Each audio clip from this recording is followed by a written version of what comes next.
Jacqueline, is how would you describe your character in Someone Someday, and what parts of her journey did you find most challenging to portray without spoiling? Ang hirap lagi nung without I'm so sorry. spoiling. Nag-disclaimer kasi baka madulas ka eh. Ano, favorite? Parts of her journey that you find most challenging. How about yung Siguro yung hindi siya kiligin. kanino? Secret! Yung sineset aside niya, yung love, because focus siya dun sa plano niya, sa goals niya. Yun. But, pag may dumadating yun, hindi maiwasan. Yung, alam niyo yung nagpipigil, pero yung, yun. So, may mga, I think, cute moments din naman si Abby. Feeling ko pag naka-survive na tayo ng week 1, marami ka na makakwento. Kasi Yes. ang daming mag-unravel sa week 1 pa lang eh. Yes. Thank you, Jacqueline, for your question. Next is from John Bueno of kumagkao.com. We had the pleasure of interviewing James a few days ago. He said it was an honor to have been able to work with an actress of your caliber. Marami siyang natutunan sa'yo. How was your working relationship with him? You medyo na-touch mo na ito kanina, no? Pero baka meron pang gustong idagdag. Yun, Para ba siyang sponge na absorb ng mga siguro mga tinuturo mo or tips? alam mo, wala naman ako tinuturo, pero ang natutuwa ko kay James, yung, hindi ko alam kung clown niya ako, lagi siya natatakot. Pero sinasabi niya sa akin, I like your energy, I really like your energy. Ganun siya. Parang sinabi nga sa interview natin eh, Oo. na parang tuwing nakikita ka daw niya, parang ball of sunshine, parang Oo. ganyan. And then kanina, may mga, magkasama kami sa mga promo namin kanina. And parang siya, parang na-enjoy daw niyang panoorin ako. Tapos sabi ko, alam mo, clown mo talaga ako. Mga ganun ako sa kanya. Abangan natin yan dyan. He's a smart guy. Like, grabe yung love niya, yung passion niya sa music, di ba? Right. So, tapos yung mga ideas din niya sa mga scenes namin dito, nila ni Catherine. Yun, grabe din. Right. Like, talagang alam mong pinag-iisipan din niya kung paano niya buuin yung character niya and yung love na meron siya kay Billy. We've been saying the name James and Catherine kanina pa, no? Pero you have also other actors kasama dito sa Yes. Someone Someday. Can you help me out? Name some of them. Si Miss Rita. Miss Rita Avila. Yes, McCoy. McCoy De Leon. Matt Evans. Matt Evans. Ate Dimples Romana. Dimples Romana. Yes, yan ang isang abangan niyo din. Direk Ruel Santiago. Kayo ni Dimples, may showdown kayo dito? Secret. Napaisip ka bigla. Secret. Sasagot na sana ako, muntikan na. Mukhang aabangan namin yan. Second question ni John is, you already answered this as well kanina. James hinted that your character was super complicated. Can you tell us why and who is she without spoiling, sabi ni John. So nasabi mo na yung kanina. Siguro, But agree, super complicated. Unpredictable. Ano mas pa ba? complicated pa sa mga the Ivy Aguas of this world. She's super complicated. Okay. But, kaya dun siya nagiging human. Kasi complicated siya, pero relatable din siya. May pinag ka na tao dito? Pero ka bang parang ito ito? Halo-halo sila. Talaga? Kasi doon parang sa pagiging stalker fan, parang, paano kaya ito ina? Hindi naman ganun yung mga fans ko. I love them.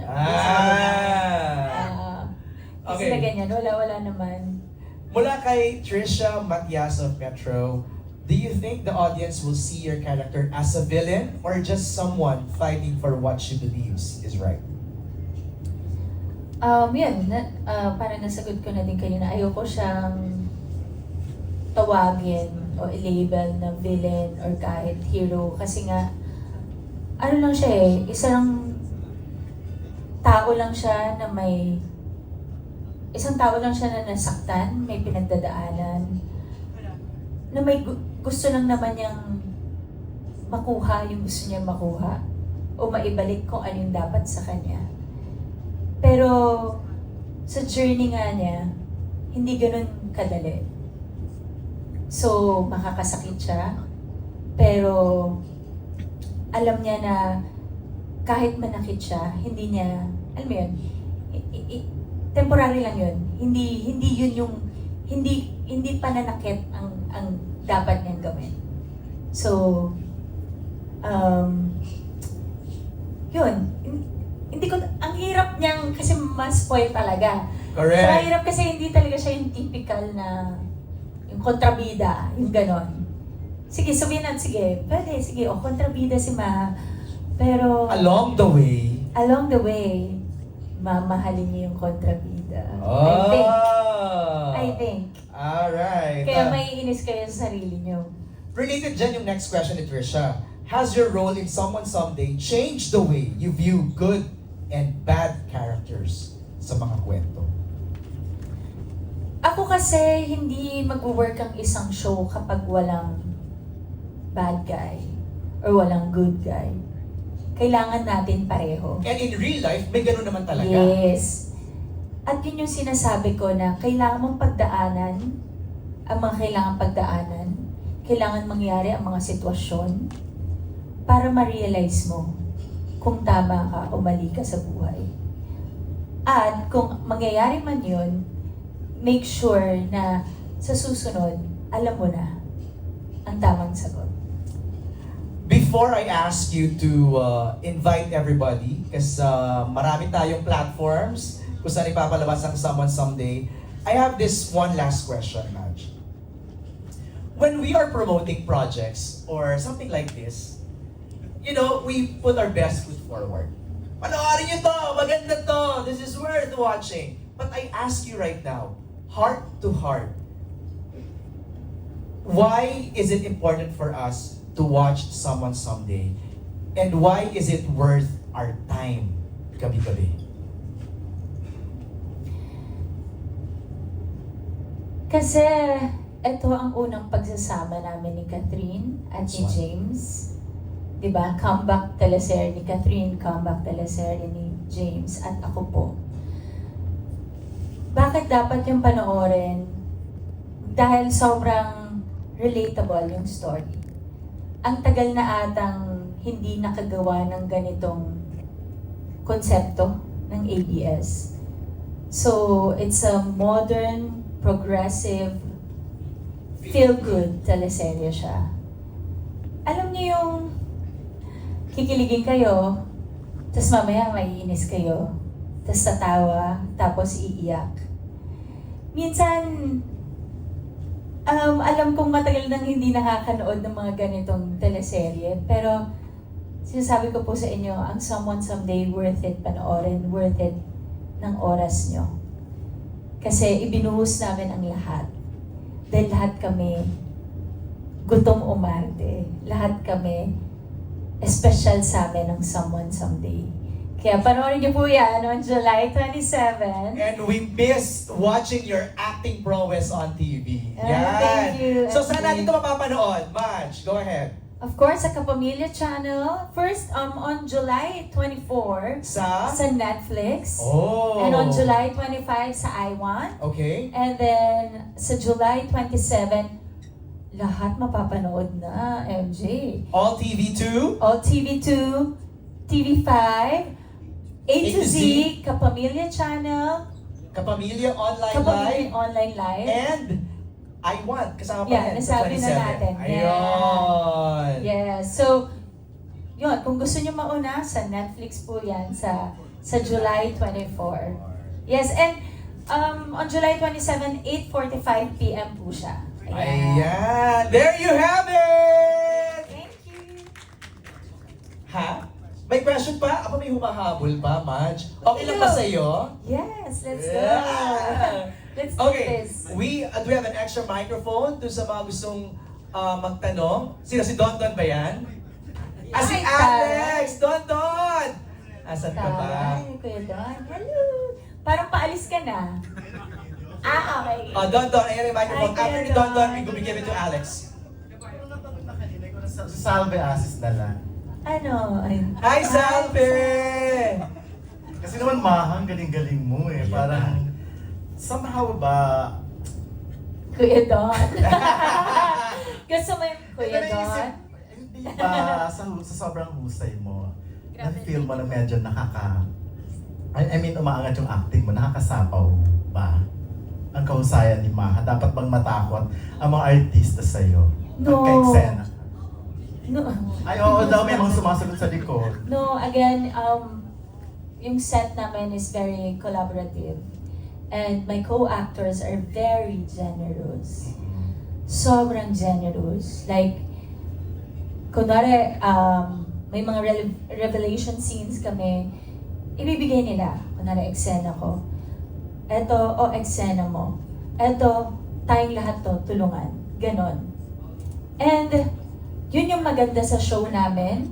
Kasi, yun nga, yung sinasabi ko yung hindi pinapa-under kunwari yung ego, o mas sikat ako, mas ganyan.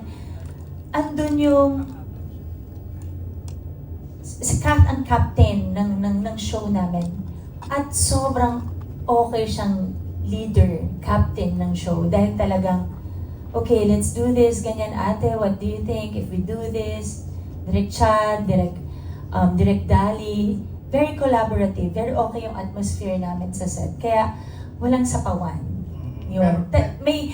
May kanya-kanya kaming mga eksena. At doon namin... Moments. Yes, may kanya-kanya kaming mga moments. At pag ibinigay naman yun sa'yo, i-grab mo talaga yung opportunity na yun. Kasi siya, limelight mo na yun, spotlight na sa'yo. Yeah, Don? last na lang, kasi the last time na interview nga si James, si James Reid nga, parang grabe ang description niya. So yung napahampas pa siya sa legs niya, parang hirap na hirap siyang... Nakita mo ba yun? Yes, ganyan yung gumaganon siya habang kinikwento niya, ikaw. Bakit ganon ang dating or impact mo kay James Reid?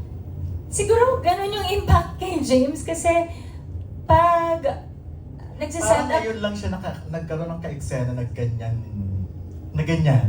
pag nagsiset up siguro kuya doon yung nagchichikahan kami, tapos pag biglang take, nag-transform ako.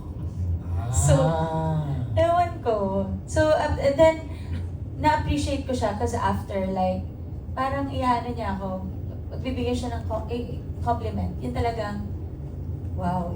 I was blown away with Yung that scene. itatap niya ako, yung parang, oh. Tapos parang ako yung, syempre in English na naman ako. Oo. Thank you. Yun na lang nasabi mo. Oo. Thank you. Oo, May I So, go end of out? yung gusto kong isipin ko nang isasagot ko. End of conversation agad. Tapos na to. Oo, yun. Last na talaga to. Naintindihan Promise? kami dun sa kinikilig eh. Kanino ka ba mas kinikilig ba? Kay Catherine or kay James? Sa kanilang dalawa, Okay. masasabi kong Catherine ako. Hindi. Totoo. I mean,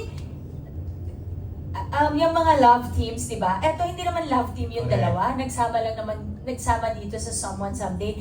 At ibibigay ko na, ewan ko kung sino nag-decide sa Dreamscape or sa ABS, but good job po. Meron po talagang Sa pag-cast chemistry. yung dalawa. Yes, Oo. may chemistry talaga yung dalawa. So yung dalawa, of course, sanay sila sa magkaibang partners dati. True. Tapos ang tagal pa nila dun sa mga love teams nila before. And then biglang nag-switch, para ganyan na nagsama. Crossover. Yes, tapos magugulat kayo. Ang lakas ng chemistry ng dalawa. Hindi ko sinasabi dahil may show kami. Nag-ano pa lang kami, look test. Wala pa kaming take, nagdikit lang yung dalawa dun sa dining table.